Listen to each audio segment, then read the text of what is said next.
Ya, cukup menarik teman-teman. Kalau misalkan Anda perhatikan detail video yang sempat kami tayangkan kemarin, kurang lebih di pagi hari atau kurang lebih sampai sesi Eropa, kita tidak mendapatkan zona sell 18.18 ataupun 18.20. Karena dia tertahan 18.16, kemudian dia tersungkur sampai 18.05. Tapi kalau Anda perhatikan detail lagi, seharusnya Anda mendapatkan profit dari posisi buy on dip yang sempat kami sarankan kalau sampai ternyata di pertengahan malam atau katakanlah sesi Amerika dimulai dan after data ternyata dia masih bertahan di bawah 18.10, jangan lakukan sell tapi switch menjadi lakukan buy.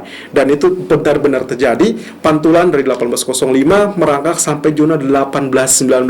Dan apa yang terjadi setelah 18.19 di pertengahan malam pula itu kembali turun sampai zona 18.13 atau 18.14. Artinya dua kesempatan, dua peluang Anda ciptakan dan seharusnya Anda bisa manfaatkan dengan sangat baik. Nah, untuk hari ini kalau Anda perhatikan dari apa yang sempat kami share di malam hari terkait dengan skenario atau ekspektasi skenario yang bisa terjadi di sepanjang minggu ini. Ya, kalau Anda perhatikan pergerakannya, saya merujuk kepada pergerakan di hari Kamis, lalu kemudian Jumat, yang ternyata ditutup dengan bearish harami, lalu kemudian di hari Senin, Selasa, Rabu, dan seterusnya, apa yang akan terjadi. Dan ekspektasinya sampai sejauh ini, kurang lebih kita mendapati pola doji candle di hari Senin.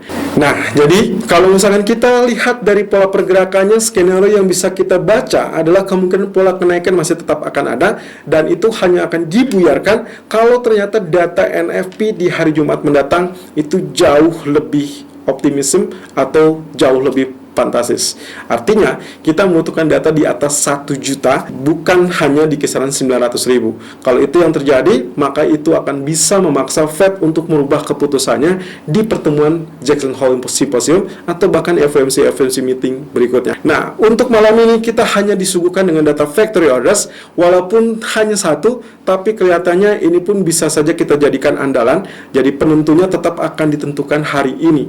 Kalau ini ditutup dengan bullish, maka skenario yang sempat kami sampaikan kemarin, maka kemungkinan potensinya akan berhasil atau akan terwujud. Kita lihat technical view untuk hari ini 3 Agustus 2021. Irfan untuk Agrodana.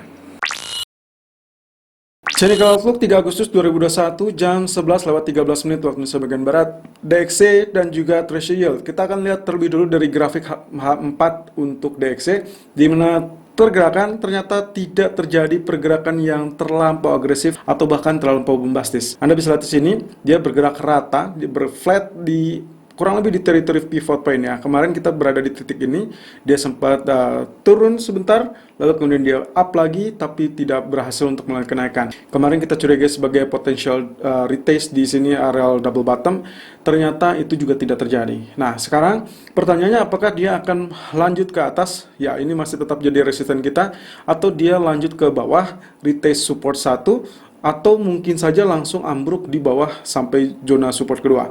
Nah, ini masih tetap menjadi pertanyaan, tapi sayangnya malam ini data ekonomi untuk AS sendiri hanya berpaut dengan data factory orders. Tapi kita akan lihat apakah ini bisa memancing trigger untuk bullish DXY atau justru semakin melemahkan. Di bagian MACD-nya pun sama, walaupun dia sudah mulai cross di beberapa hari yang lalu, kemudian dia naik, tapi Anda bisa lihat sini dia kembali agak sedikit melandai. Dan histogram pun kembali agak pudar warnanya, dan ini mengisyaratkan adanya pelemahan untuk kenaikan.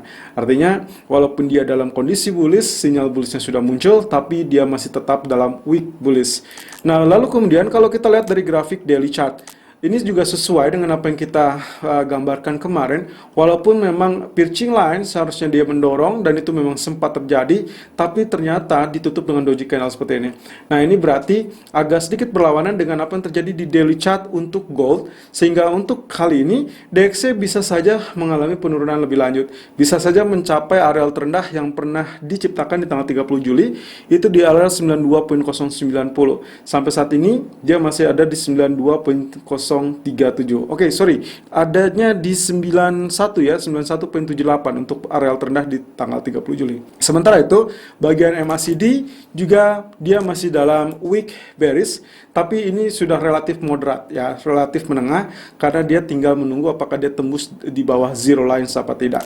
Apalagi kalau dilihat MACD-nya cukup bagus, karena histogram juga masih cukup mendukung. Sementara kalau kita lihat di treasury yield, bagian daily chart justru ada kecenderungan nantinya rejection di bagian bottom yang saya curigai ini sebagai area round bottom ataupun kita sebutnya dengan double bottom ya. Tapi let's see, baik itu round bottom ataupun double bottom. Kalau double bottom berarti dia akan rebound kembali dan ini neckline-nya berarti dia akan ditembus.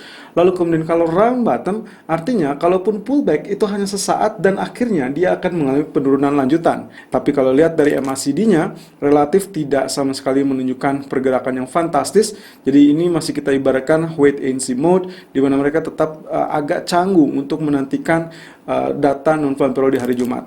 Nah, sementara di grafik H4-nya potensi pergerakannya pun hampir relatif sama, tapi setidaknya sudah mulai menjuntai ke bawah. Kemarin dia bergerak flat dan cenderung mundar-mandir atau kita sebut dengan sideways, lalu kemudian dia turun. Ya, jadi panah ini tetap masih berlaku dan kita masih akan lihat apakah dia tembus di zona support 1.1342 apa tidak. Technical view gold 3 Agustus 2021 jam 11:18 waktu Indonesia bagian barat. Area high 1813.70 dan low 1809.20, running price 1811.70. Relatif sempit range untuk sampai saat ini. Semoga saja saat Anda menyaksikan video ini running price masih tetap berada tapi perlahan mengalami kenaikan supaya TP pertama kita yang sudah kita sajikan rekomendasi di pagi hari itu bisa berhasil tercapai.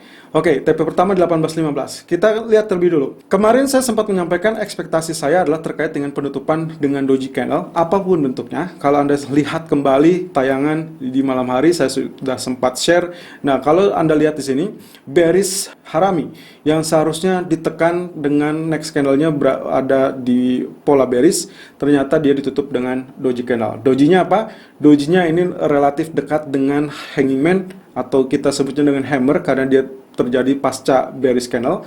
Lalu kemudian juga bisa dikategorikan doji star ya, tapi hanya saja ini tailnya cukup panjang ke bawah atau lebih panjang ke bawah. Nah, sekarang MA200 ternyata kini berada di 1820.00. Kalau kemarin itu berada di 1820.40 dan sayangnya di malam hari dia mengalami spike tapi ternyata tertahan di zona 1819.30. Well, actually kalau Anda perhatikan dan simak baik-baik video yang sempat kami tayangkan kemarin, meskipun di awal sesi Asia hingga sesi Eropa 1818 hingga 1820 tidak sama sekali muncul, lalu kemudian dia turun tergelincir sampai 1805. At least kalau Anda perhatikan detail rekomendasi kami menyarankan untuk melakukan area buy in case ternyata sampai rilis data AS di malam hari masih tetap berada di bawah zona 1810. Dan arealnya yang kami perkirakan adalah 1803 sampai 1806, di mana arealnya sempat tertahan di 1805 beberapa lama.